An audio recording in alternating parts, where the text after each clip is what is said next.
We were doing a show one night, weekend. Standing ovation, the show was really good, you know, so we were all saying, wow, I wish Mr. Ed Sullivan is is in the audience that can, hopefully, they put us in the show. And the lead singer of the group, Cliff Fernanda, went down and sang to this lady, and it turned out to be Mrs. Ed Sullivan. 5 minutes later, the general manager of the hotel knocked in our dressing room, and he said, are you guys decent? Yes, somebody want to meet you guys. We open the door, here comes Mr. Ed Sullivan. So we're going like, oh my God, you know. He said, gentlemen, great show. You guys are wonderful. We will see you in New York.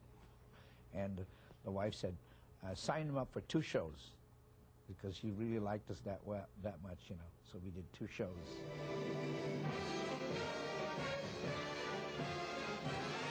Good evening, ladies and gentlemen. Live from New York, the Ed Sullivan Show. Before the performance, we ran into a snag. A group from Canada called the Echoes called and threatened to sue us for using their name.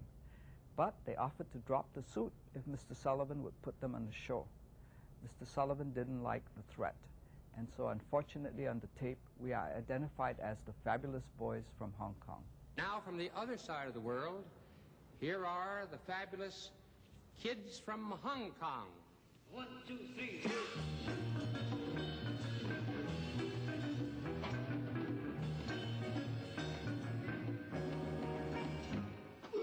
Day by day, I'm falling more in love with you, and day by day, I want you to know. I still did not understand how enormous Ed Sullivan show is until we were getting ready to perform, and we're standing there. The floor manager comes over and he goes, okay, you guys ready? He said, we're ready. He says, okay, don't worry now. There's only 45 million people watching you. And our bass player, Stan, he leaned over to me. He says, do you realize there's more people than you ever hoped to entertain in a lifetime? And we go, oh, gee, thanks a lot. You know, it was quite a shocker.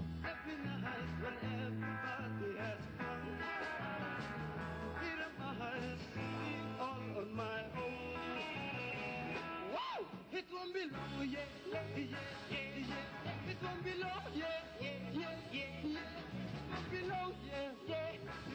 It belongs to you. The Ed Sullivan Show proved the talent of all the band members, especially young Bert, who'd come a long way from his first flight out of his hometown in the Philippines.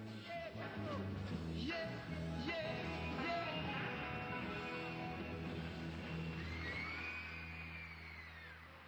The lead singer of the Fabulous Echoes, Cliff Fernanda, was seeing a girl from the Ziegfeld Follies. Her boyfriend was incredibly jealous. Her boyfriend got a hold of a gun, and this was verified by the police. And the police said, look, this guy with a gun is coming over to kill the lead singer of the Fabulous Echoes. At that time, that was our name. All of a sudden, this guy called up Sahara Tahoe, and he was saying that, you know, he put a bomb on the stage. And can you imagine, on a Saturday night up at the Sahara Tahoe, they had to empty the casino.